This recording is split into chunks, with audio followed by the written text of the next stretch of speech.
द्वितीयः पाठः पाटलिपुत्रवैभवम्। द्वितीय पाठ में पटना का ऐश्वर्य, पटना का वैभव के बारे में बताया गया है। बिहार राज्यस्य राजधानी नगरम पाटलिपुत्रम सर्वेषु कालेषु महत्वं धारयत। बिहार राज्य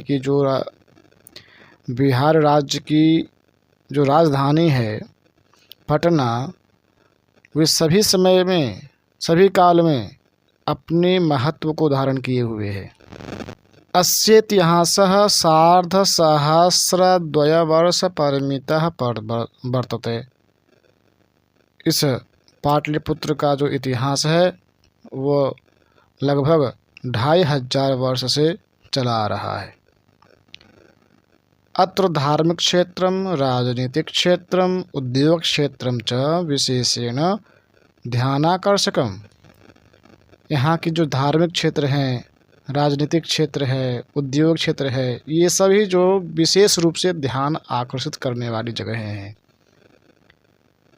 वैदेशिकाः यात्रिणः मेगास्थनीज फाह्यान् हुयेन्सांग इत्सिंग प्रभृतयः पाटलिपुत्रस्य वर्णनम स्वस्वसंस्मरण ग्रंथेषु चक्रुः।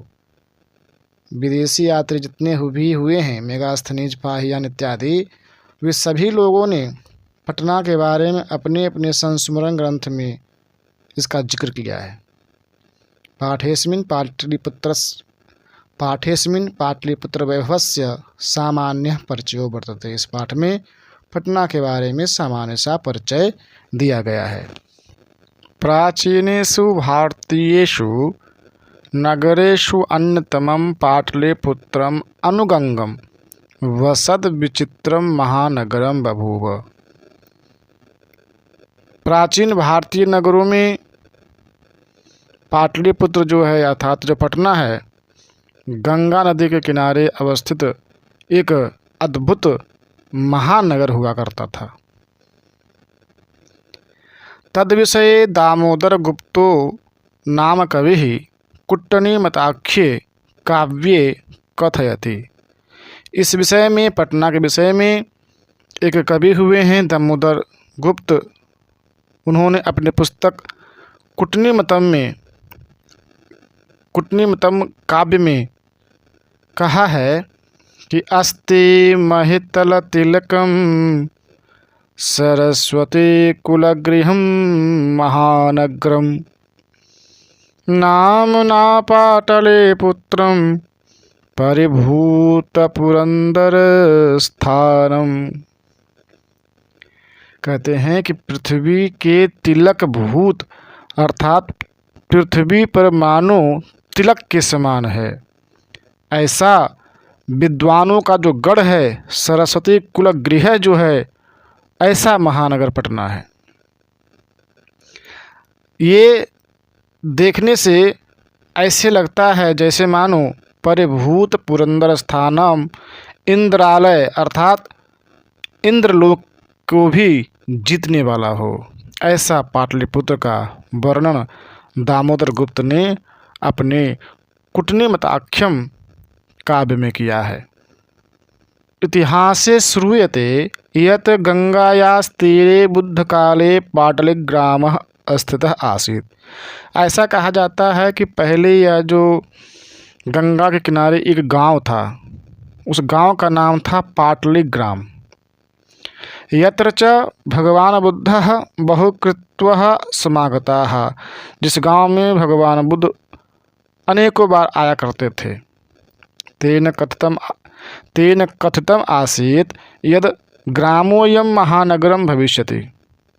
उन्हीं महात्मा बुद्ध ने कहा था कि ये जो गांव है पाटलिपुत्र, ये बहुत बड़ा नगर बनेगा। किंतु कलहस्य अग्निदाहस्य जलपूरस्य च भयात् सर्वदा क्रांतः भविष्यति। महानगर तो होगा, किंतु कलह अर्थात झगड़ों का घर, अग्निदाह अर्थात अग्नि इत्यादि से यहाँ भय व्याप्त रहेगा, जलपूर अर्थात बाढ़ इत्यादि भी यहाँ हमेशा आया करेगा, इसलिए यह सर्वदा आक्रांत रहेगा। कालांतरेण पाटलिग्रामः एव पाटलिपुत्रमिति कथितः। वही कालांतर में पाटलिपुत्र ही आगे चल करके जो पाटलिग्राम जो था वो पाटलिपुत्र के नाम से प्रसिद्ध हुआ। चंद्रगुप्त मौर्यस्य काले अस्य नगरस्य शोभा रक्षा व्यवस्था च अत्युत्कृष्टा आसीत् इति यूनान राजदूतः मेगास्थनीजः स्वसंस्मरणेषु निरूपयति। मेगास्थनीज ने अपने संस्मरण ग्रंथ में कहा है कि चंद्रगुप्त मौर्य के काल में इसकी शोभा जो है, रक्षा व्यवस्था जो है बहुत बड़ी थी।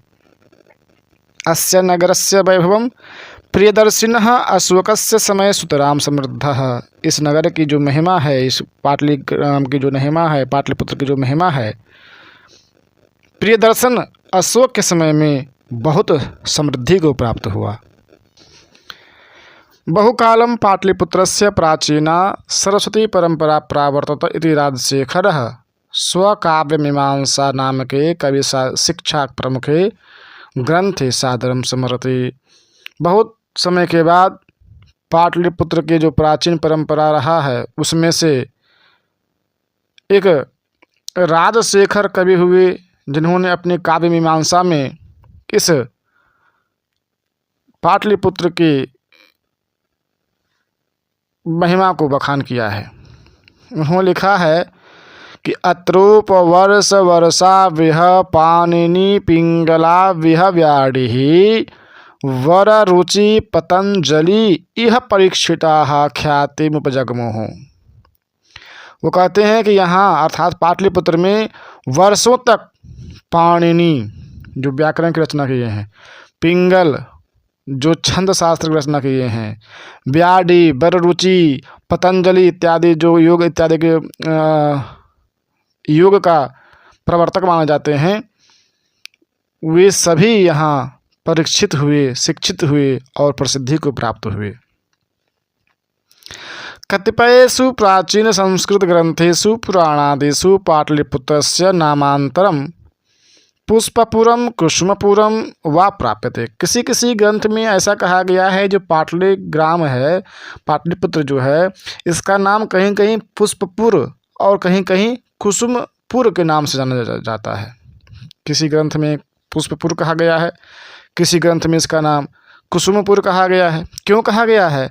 तो अनेन ज्ञायते यत् नगरस्यास्य समीपे पुष्पाणां बहुलमुत्पादनं भवति स्म।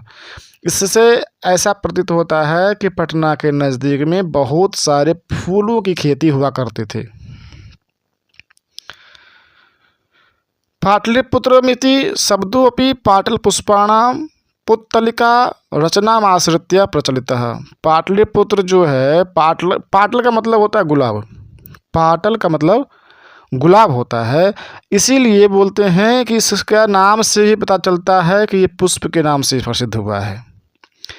शरत्काले नगरेस्मिन् कौमुदी महोत्सवः इति महान् समारोहः गुप्तवंश शासनकाले अतीव प्रचलितः।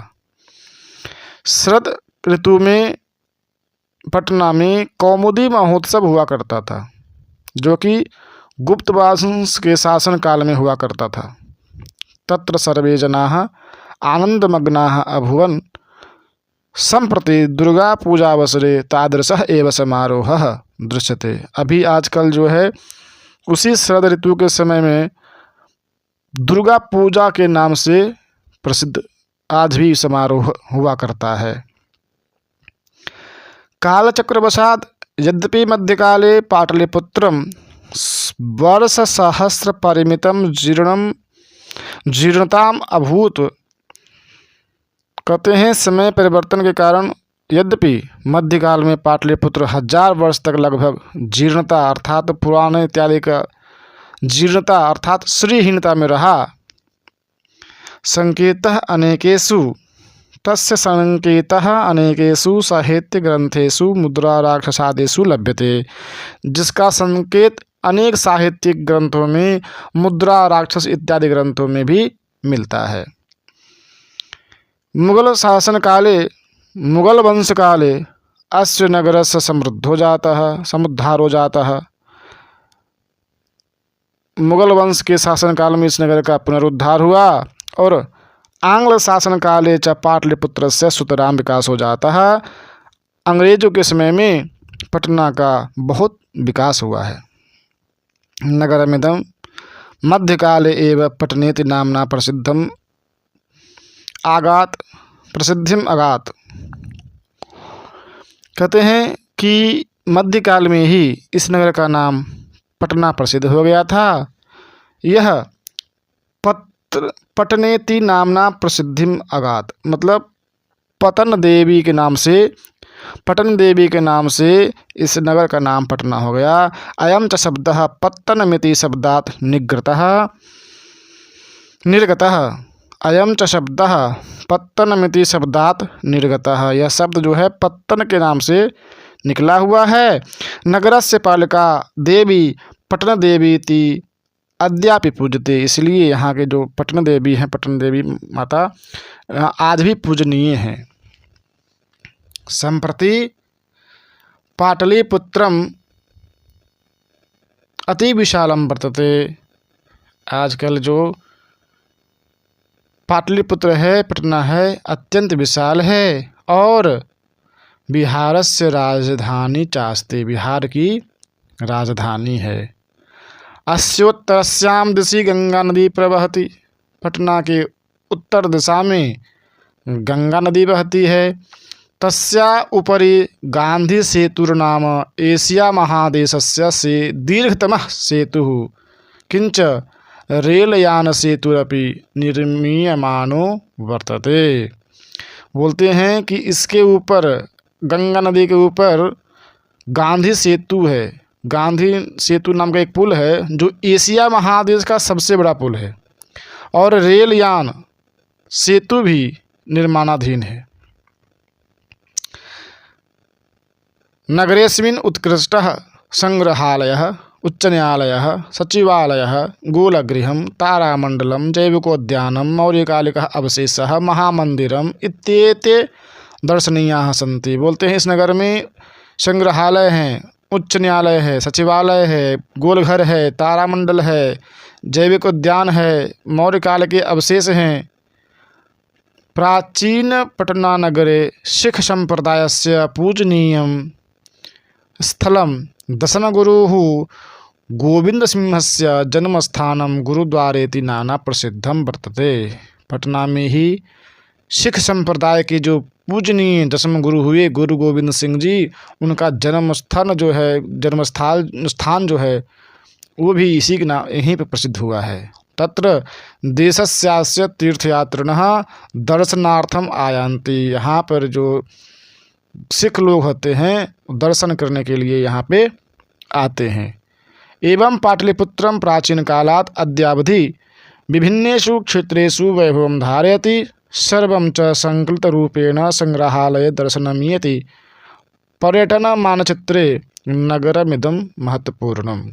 इस तरह पाटलिपुत्र प्राचीन काल से आज तक विभिन्न क्षेत्रों में वैभव धारण कर करके रहा है, जिनका संकलित रूप में संग्रहालय में दर्शनीय है।